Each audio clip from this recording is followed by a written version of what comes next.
We're about to take it back. You are now tuned in to Atlanta's hottest radio show, K.L.P. Aftermath. We shut it down in the studio.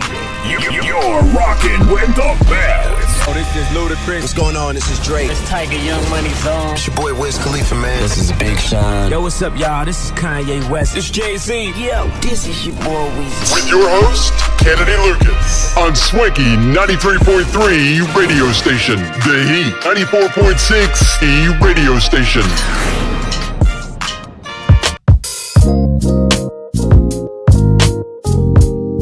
Hey, ladies and gentlemen, boys and girls, children of all ages. Again, welcome to, of course, the K.L.P. Aftermath. I'm your host, K.L.P. Kennedy Lucas. We're season 4 of the K.L.P. Aftermath. Hopefully you guys are ready for an exciting, and I do mean an exciting podcast for sure. Now, a lot of people have been saying, where have we been? I know we've been doing some things, right? We've been doing a whole lot of great things when it comes down to, production, filming. That's where we've been, guys. We've been in production, we've been filming, and of course, we're changing the way. New location, same studio, but new location when it comes down to it, when it comes down to advocating and doing podcasting. So we're back officially. What's up? Very, very excited for that. Very, very excited. Of course, we've, switched, we're changing some things around as we do podcasting. Of course, we got T and Monica up in the studio as always to make sure not only we sound good, but to look good in front of the cameras. Of course, we still got the cameras, a different angle of the camera, different lighting, but we still got everything that we need when it comes to podcasting. So hopefully you guys are ready for this one. I'm excited, right? This week is exciting because this is our comeback episode of K.L.P. Aftermath, but I am tremendously, and I do mean that, guys, I'm tremendously excited for for this week. Of course, I've talked about it. You guys can check it out over at the my Instagram account. Of course, we talked a little bit about us leaving the gym and talked about a little bit about what we got going on this week. Of course, I'm excited for today simply because or for this week rather, because 2 games coming out, Sonic Frontiers and God of War Ragnarok. Now, of course, hopefully you guys are excited as much as I am when it comes down to it. I'm super excited, T. Like, y'all have no idea, because this is the wave of gaming for sure. This is the thing for gaming, and this is something that we've been looking forward to. And of course, you guys can expect us talking about the 2 games, Sonic Frontiers and God of War. I'm really excited about God of War. Let me tell y'all why. Because, it's got 94% of ratings, right? So that's going to be game of the year. And that's kind of the topic for today. What will be the game of the year, right? It's going to be, I think it's going to be head-to-head, guys. And comment below if you think different. But God of War versus Elden Ring. Y'all let me know. Let me know how y'all feel about that. Again, that's God of War and Elden Ring. Those are going to be the 2 games that they're competing. Now, Elden Ring reached that 94%. So I know that it's going to really sell really well. And it sold really well. But God of War had 94%, guys. So it's going to be a close battle, honestly. My vote, and I vote kind of early, but I don't know. I haven't played God of War yet. I'm going to play it on Wednesday because that's when it comes out. I think God of War is going to get it, right? I think that's like the most highly anticipated game that everybody can pick up and actually get to beat, right? Because I have Elden Ring too. I haven't played that game in a very, very long time because it's too hard for me. I cannot dabble into it. It is way too hard in my opinion. But the sky's the limit when it comes down to that. So I'm very, very excited to see what's going to happen with that for sure. My predictions, God of War is going to get it, right? God of War is going to get it because it's been highly anticipated. Everybody's talking about that game a little bit more. The ratings are so high, right, guys? The rating is high on that game. So I honestly think that they might get it. And if they don't get it, I might be surprised, right? I might be a little bit surprised when it comes down to it. But highly anticipated. Of course, you guys can wait for it. We're going to be talking about the games on the podcast, and then we're going to write our reviews on our magazine publishing company. By the way, our sponsor for today's show, Kennedy Lucas Publishing's LLC. All you got to do is go to issue.com. That's issuu.com. Type in Kennedy Lucas Publishing's LLC, so that way you guys can watch and read all about our latest articles. We wrote a lot of great stuff. We wrote an article about Call of Duty. That's another game. That's another game that I'm playing, guys. I genuinely enjoy is, of course, Call of Duty Modern Warfare 2. So last night, because we have topics for the show, but this is our comeback, so everything's not have to be on a schedule tonight. But that mission where you're driving around, right? That one mission where everybody's in there, you're driving cars around, and then you got to switch your vehicles, right? Because Kate Laswell was captured, and now you have to trace them down and rescue her. That mission, that mission there was exciting. I got really excited. So I played a little bit last night, guys, and I was playing that mission, and I was dabbling into that, and I'm like, wow, this is really cool, because you're playing Gauze, right? So you're shooting, you're leaning outside the truck, you're shooting, you're getting back in, you're driving, you're avoiding mimes, right? So very, very epic, I gotta say. That game is tremendously epic when it comes down to it. I love it. I've been enjoying it. Now, Gotham Knights, and then we're not reviewing these two because we reviewed these last week, but the two games last week. But Gotham Knights did get better, guys. I got to say, it got better. They still got a lot more to do, right? I honestly think they need to put in the 60 frames per second, guys. I honestly do. But they had their latest patch, and I played through the patch, and it's getting better, I got to say. And it's not me harping as a DC fan or a video. I'm a gamer, right? So any game that's highly anticipated, I'm going to play, right? It doesn't matter if it sucked or if it wasn't great, I'm gonna try it out. So I honestly think games like that, Gotham Knights, they're doing a lot of patching, right? It's getting better. Now, it's not perfect, far from perfect, but they're getting into it. So those are the games that we're highly anticipated. Again, Sonic Frontiers. I don't know what to expect from Sonic Frontiers. I don't. Everybody's talking about it. Some people, and I saw, the Spawncast podcast. Of course, that's Spawn Wave. That's John and all of the John and friends over there. They're doing that, and that's a great show podcast. I'll listen to. Their stuff is pretty good. But they were saying that a lot of people, they were getting the game early. I think one of their podcasters said that, Sonic Frontiers from Walmart, they shipped early. A lot of people are playing it early. And how the way I do my video game shopping, I do buy online. I know a lot of people are going to say you should buy physical because you just never know. I get it. But the reason why I bought online, because it was the other night, we've got our client's payment on one of the client work we did, and of course these games were coming out. Of course I was going to get them, and not a sponsor to Cash App, but I got to give Cash App their props, right? Because Cash App does have this option where it's kind of, they call it the boost, right? I have what's called the boost, where with PlayStation, when you buy using your Cash App, you use your boost, right? And you get some money back. So I ended up using that as well. And I pre-ordered, right? Because I know that with pre-orders, it's going to be the same whether you pre-order or whether you buy it outright. I'm still going to end up paying the same price. And then with Cash App, with the boost, you only have a week to use it, and then it has to recycle, right? So I went in there, pre-ordered Sonic Frontiers God of War Ragnarok, and I'm highly anticipated because I know Tuesday night, after we're done with the podcast, the Heat podcast, I'm gonna be gamming it up, and definitely Wednesday, that is going to be my day. Besides meetings and stuff I got that morning, during the day, that's what I'm going to be doing. I'm going to be doing some gaming, Sonic Frontiers, God of War Ragnarok, of course, because I have to play it, give my reviews for the podcast later on this coming week.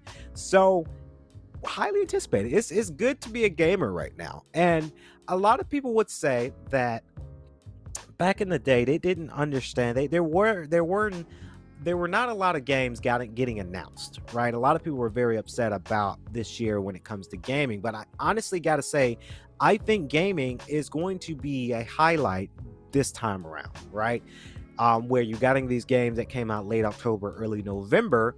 That these are the games where people are going to be playing for the next couple of months, and then we roll over to 2023, and then newer games finally gets a little closer to it. So I'm excited. I'm very, very excited to see what these two games are going to do.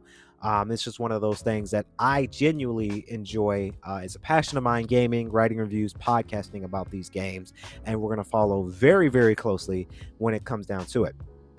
Now, before we move on to our latest or our newest subject of topic of conversation, it's part of a elephant in the room, as you will, but I wanted to expand where we've been, because a lot of people did say, hey, K.L.P, where have you been? Because you haven't been podcasting in a minute. That is true. So where have we been, guys? We have been filming for clients. We've had about 3 clients within the last 2 weeks that we had to film, had to edit, and put some media packaging together. And this is the new form of podcasting where we're using different locations for the podcast. If you ever notice, the camera angle is a little different, right? We've got this microphone we had in the studio for a while, but we had the phantom power and all of the new equipment, and we don't have the mixer anymore because we're changing some things up. Usually I have to wake up early in the morning, go to the studio we went to record, and during the day edit the podcast. Now, going forward, we're going to be doing this in this new format because we're at Swanky Studios and the timing is right, and then I don't have to wake up early to go to the other studio to record a podcast, because honestly, I don't really like waking up super early. I don't. I do it for you guys, and I love doing this stuff for you guys, but I got to make sure that my mental and physical health is taking priority. So comment below if you like the new style, same quality. We're not downgrading our quality a little bit, just location we're changing moving forward. So that's where we've been, right? We've been planning. We've been doing a lot of great things. Of course, we're writing right now for Eden Prime to start production this December. Of course, this December, late December, we should have Street Style available for Prime. So again, thank you guys for your patience. I know a lot of people have been asking us, where have this movie gone? And, is it still coming out this year? Yes, it's just, it has been what we call a delay, but it's a good kind of delay, right? It's for a reason why we delayed it. So, I thank everybody for the patience. I really, really, really do, because it's just one of those things that it happens, right? It happens. It truly happens when you have to kind of waver and wait a minute. So very, very excited for that. So that's where we've been. And of course, as I said in our video, my gym workout video on Instagram, I am a grad student, right? So with doing grad school, I got to make sure that takes priority as well. So moving on to what we like to call the elephant of the room, ladies and gentlemen. And it's just one of those things that, okay, this happened, right? We all know about the G4 debacle. I know every YouTuber, every podcaster, every radio show host have talked about G4 getting canceled by Comcast. We all know about this story. We're not going to go dabble too much about the backstory of that, because we already know of the story of that. But let me tell y'all what this woman has done lately, and honestly, I think she's just mad because she doesn't have a job anymore. Yes, we're talking about Frosk. Oh Lord, Frosk, like, she's doing some craziness right now, because it just doesn't make sense why she needs to do this. Of course, former G4 host Frosk dangerously attempts to frame actor Henry Cavill as problematic. Of course, if you guys don't know, Frosk was part of the G4 network that she was the host, and then her whole rant came out, and that's kind of how the company got ruined because of her rant. But she's back for more, guys. Of course, Indiana Frost Black has attempted and failed to frame former Netflix Witcher star Henry Cavill as problematic. Of course, Henry Cavill has vacant his role as the main character of The Witcher, because, and a lot of people say maybe he's looking for something else. Honestly, I think it's because DC called him up and say, hey, we'll pay you this much to come back as Superman, right? So it's a no-brainer. A lot of people were pissed off when he announced that, but let me tell y'all something. When Hollywood's giving you a call and is offering you a lot of money to repress your role that you've been playing in, it's business, right? That's probably why Henry Cavill did it. This DC says yes, right? James Gunn, he is now a new co-CEO of DC movies or DC Studios, right? So it's a no-brainer. It's business, right? So I don't understand. A lot of people get upset about that. I'm not upset about Henry Cavill's situation, and first of all, I haven't even seen The Witcher, so I don't really care that much because I haven't seen it. Play the game, love the games. I haven't seen this Netflix series, so I personally don't care about it. But a lot of people trashed him on Twitter, right? A lot of people trashed him on the internet because of that. It's just, hey guys, it's business, right? It's business. Of course, after 3 seasons of watching Netflix, Butcher, author, I'm not even going to try to attempt his name, original work, Cavill announced his exit from the streaming giant's live-action adaptation of The Witcher on October 29th. Of course, moving forward, though, and he has a Liam Hemsworth is going to be reprising the role. He did a whole Twitter kind of thing here. You guys can see on his Twitter if you want, because he wrote a whole paragraph about that, so we're not going to dabble too much into that. Yeah, so we're not going to dabble too much into that. But while many met the news with a mixture of emotions ranging from regrets towards the wasted potential of his casting to relief that the actor no longer had to work in such bizarre material, Frost saw an opportunity for a virtual signal. Henry, and this was a quote, of course, Henry Cavill said some very questionable things around the hashtag #MeToo and dated a 19-year-old as 30 plus, wrote the former X-Play host. That's Frost talking. Seeing people throw themselves at his feet for The Witcher is weird. The show is whatever at best. Of course, Frost mentioned Cavill's questionable hashtag #MeToo comments is a reference to an interview the actor gave at GQ Australia in 2018. Of course, asked by the publication of his thoughts on the movement, Cavill asserted stuff has to change, obviously, before briefly pausing and subsequently added, but there's something wonderful about a man chasing a woman. Of course, this is a more quote for him. He said, I think a woman should be bold and chaste, and maybe I'm old-fashioned for thinking that. And hey, that is an old-fashioned thing, right? Personally, for me, I don't chase women, but hey, to each his own, really. I can't really dabble too much in that. It's very difficult to do that if there are certain rules in place, because because then it's like, well, and this is his quotes again, well, I don't want to go up and talk to her because I'm going to be called a rapist or something. Now he positions, now you really can't pursue someone further than, of course, no, it's like, okay, cool, right? So meanwhile, her mention of him dating a 19-year-old referring to Cavill's ex-girlfriend Tara King, a British woman with whom he shared a brief relationship between 2015 and 16. While Frost undoubtedly expected her tweet to earn her praise and more praises for her for more gender and identity politics obsessed peers, it was instead met with disagreement from nearly everyone who read it. Of course, this was what a YouTuber says, of course. So he was a consensual adult. He was in a consensual adult relationship. Now, I don't condone dating a young woman. I don't condone that as well.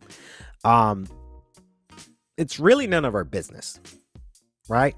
Hopefully I don't get canceled for what I just said. It's really none of our business, right? Honestly, it is weird if you're 30 plus and you're dating someone super young. Yes, that's weird, but that's none of our business, right? That woman is technically an adult if you look at some of the states. Now, personally for me, I'm 26. I wouldn't go for an 18-year-old. I wouldn't. Too young for me, right? But this is what she said. Of course, weird way to out yourself, countered Frost, dangerously attempted to dismiss Randall as a sexual creep. This is her words now. As someone who is 31, I can't imagine ever dating a teenager, she says, reaching for any reasons to justify her original take. We are vastly different life stages. So while it may be legal, again, it's legal. It's girl. Hey, I personally, I wouldn't do it, but it's legal. Most of those relationships are pretty icky and power imbalanced. Okay. Honestly though, I feel like Frosk was making these things just because she's going through something, right? Right? If I destroyed a network, right? She did, right? I would go to a network like G4, to wanting to hear people talk about video games, right? She went on a rant, destroyed a network. Okay, cool. Which I honestly think G4 wasn't going to make it anyway, because you can't sell nostalgia. You just can't, right? There's billions of YouTubers like us who's making gaming content. It won't work. But I feel that Frosk made the comments for clout. I might be wrong. I might have some people disagree with me, right? I honestly think Frosk is irrelevant. I honestly do. Because just like many people that destroyed their careers, yeah, that rant she did destroyed, and it's good. Freedom of speech, she said what she said, and hey, but you destroyed a network, right? So it's going to be hard for you to find work. It's the same, not the same situation, but it's kind of like in relations to Helena Taylor, right? The Bayonetta voice actor, right? Destroyed her career, right? So I feel that she's trying to do things to make herself more relevant again, right? Honestly, I really wish Frost would just have mind her business, right? Because you ain't gonna rebound from, first of all, getting fired from a network. And when they started laying people off, she was very insensitive about people who got laid off, right? You saw it on her Twitter. She said, what's it, Monica? Let's play a game. I still have my job, or something like that. Something in that relations. I can't refer back to it. That was weeks ago. But you destroyed a network. And now you're trying to come back and tweet. That's probably why people are mad, right? People are still mad about that rant, by the way. So I think Frost is just trying to make herself relevant. I think a lot of people are going to kind of weave her out, right? I honestly do wish Frost the best of luck in her future endeavors. I don't know her personally. I don't. But I can't be on her side when it comes to certain things, right? I just can't, because of things she made it political, right? And that's one thing on our shows we try to not do, and sometimes I'm guilty of it. Sometimes we try not to make it political, right? When you're not in the market to be political, don't make things political, right? A lot of YouTubers now, they're realizing, okay, this ain't worth me getting canceled. This ain't worth my channel getting shut down. So we're gonna weave out the political stuff, right? Like I said, I do wish her best of luck in her endeavors. I don't wish ill will on anybody.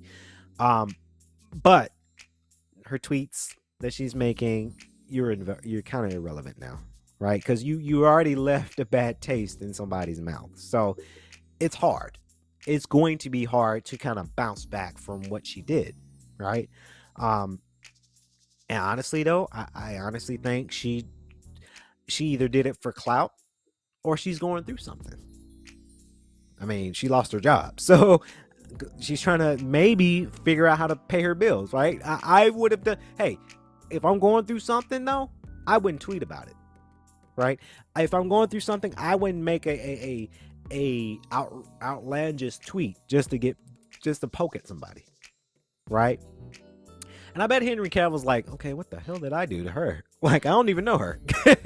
you just attack somebody. You don't know them personally. You just attack somebody because of how you feel about not having a job and how people feel about you right now. So you look at it like, oh, let me trash Henry Cavill, right? Let me make sure. Let me tweet so I can get back into the game. Thinking that she'll get praises for it. Nope. She got backlash. So that might have been her plan, T. That might have been her plan to say, okay, if I tweet this, I trash this wonderful actor. Again, if he's somehow, and he's not even dating a 19-year-old anymore.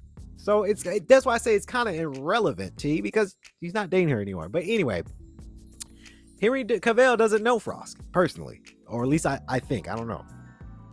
Why are you going to somebody that you really don't know personally? You're hoping to get good graces so that way you can kind of come back into the light of things, right? Because you already tarnished your career. That's what I call clout. You're looking for it. So again, wish her best of luck in that for sure. I really do, but it's not going to work out well for her. It won't.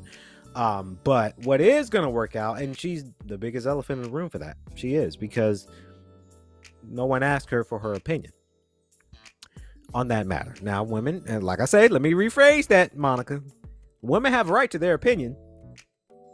You do, but no one cares. Unfortunately, not saying that I don't. There's just people out there in the world. No one cares about people's opinions. They don't. Sorry, but they don't. And this is kind of the insert of the video. I'm glad we do our podcast pre-recorded. We used to do them live.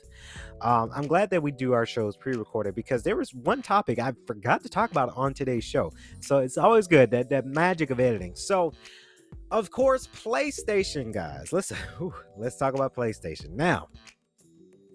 Just a little bit. Let's talk about it, because PlayStation has announced their latest VR, the PlayStation VR2. I have doubts. Not about the software, right?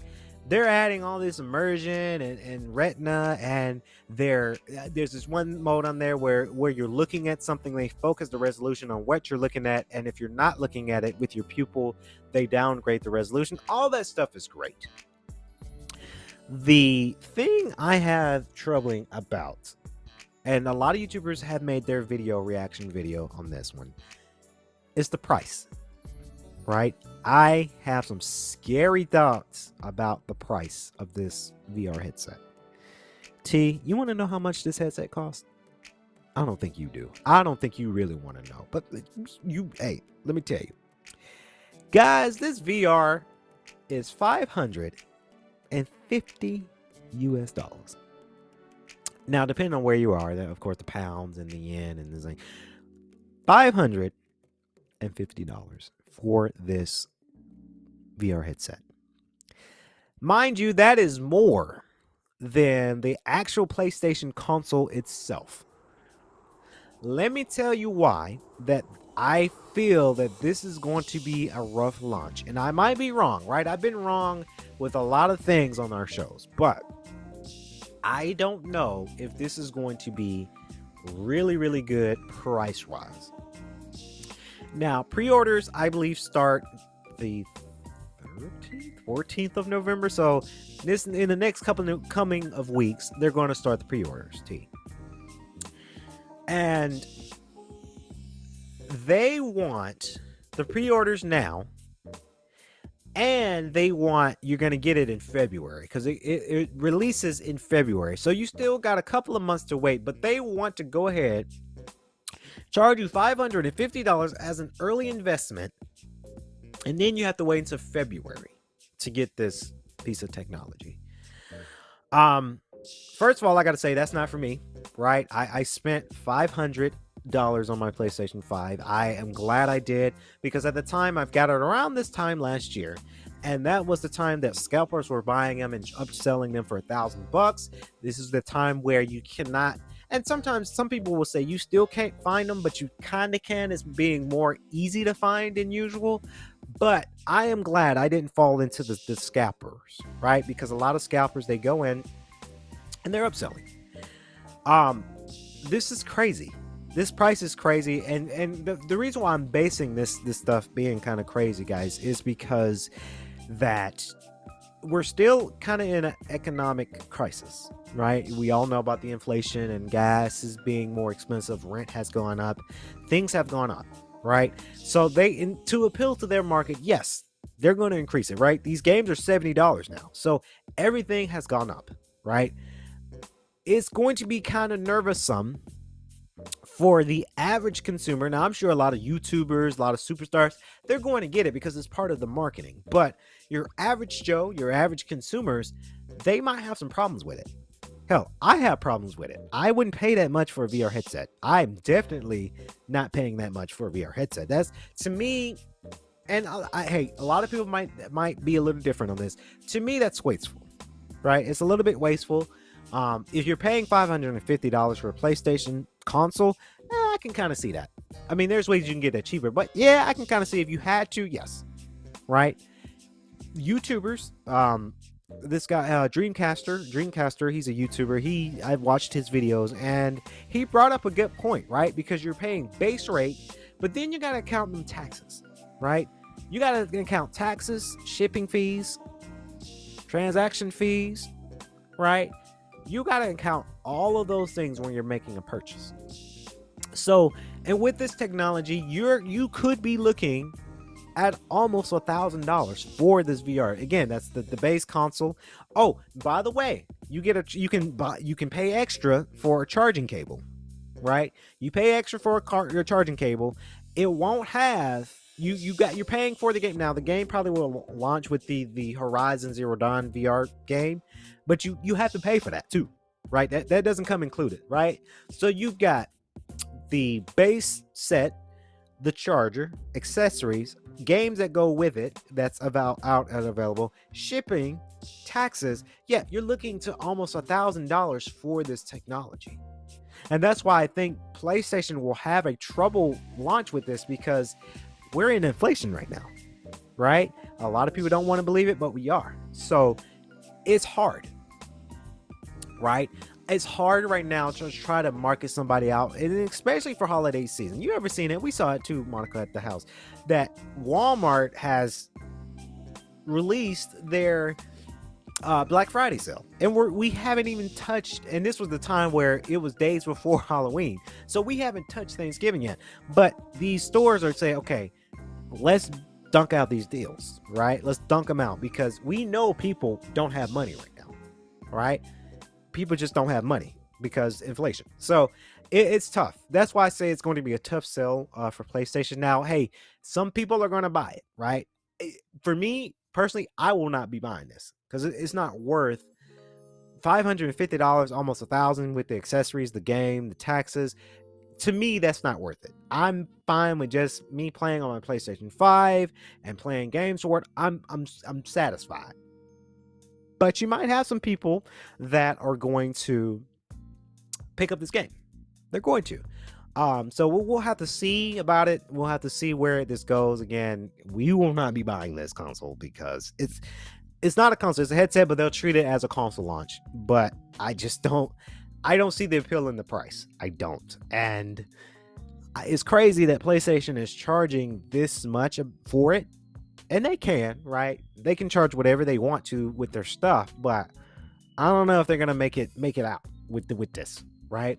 I think if you have the first VR headset, keep your first VR headset and just play on your PlayStation 4 for now, right? This technology does deteriorate over time, so this console probably gonna go down to $200 years from now, though, right? It won't be next year where it goes down, because it's still hard to find a PlayStation 5. These technologies will deteriorate, right? So the headset might be $200, let's say 2025. The year 2025, 26 is when the VR2 might be $200, right? Where people can actually afford it. $550, I'm good, fam. I'm good. So moving on to our next and final topic of conversation here today. We're talking about sports. Man, I was at the gym today and I thought the Falcons were gonna get it. They were okay. So there's a thing I say, if it's a close match or if it was an ass kicking. I gotta say, this was a close match. It was a very, very tight-knit, very close match. And the reason why I say that, because the Falcons went against the Los Angeles Chargers today. And I followed through. I was at the gym when I saw the game, so I couldn't hear because we were at the gym working out, but I saw glimpses of the game. And I knew I wanted to talk about it here on today's podcast.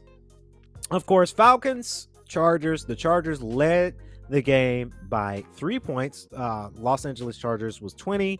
Atlanta Falcons was 17. Like I say, that was a close match. It had to have been a close match. Cameron Dicker kicks a game-ending field goal 3 days after being signed as a free agent, hitting a 34-yarder that lifted the Los Angeles Chargers over the Atlanta Falcons 20-17 today.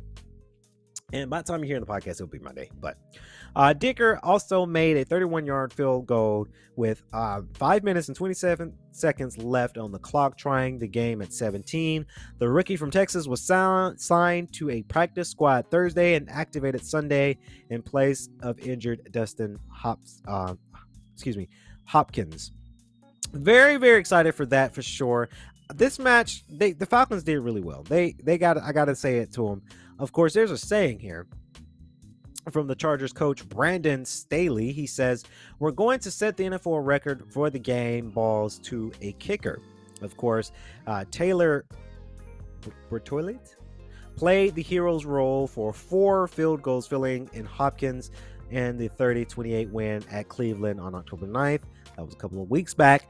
Bertolet, I probably butchered his name wrong, I'm sorry, was placed on injured reserve with a quad injury Wednesday. Of course, Dicker won a job with an audition a day later. Of course, quarterback Justin Herbert said Dicker won the player's confidence by showing how special a player he has. And of course, he was perfect in practice. Of course, that was a quote to the quarterback Justin Herbert as well. When pressed on how he could have such a confidence in a kicker who had been with the team for just a few days, Herbert said he showed the confidence and it rubbed off on us. Again, like I say, it was, and I saw them Falcons, right? The Falcons, they did something, right? And I love to see the Falcons, even though today, their game was a loss. I am glad that we didn't see a destroyed match, right? In seasons past, Falcons have a game, they get destroyed.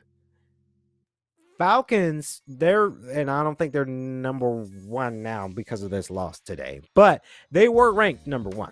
They were ranked number 1 for sure. So I this is why I get excited, right? I think that they're not down and out, right? They still have chances, and they've been winning quite a few of their games. Now, this is just one loss, or I think this lost. I can't remember, but they've lost this one, but they won many, right? So that's why I get so excited about the Falcons, and to see them do something, right? They're better this year than the last 3 years, right? I gotta say that, right?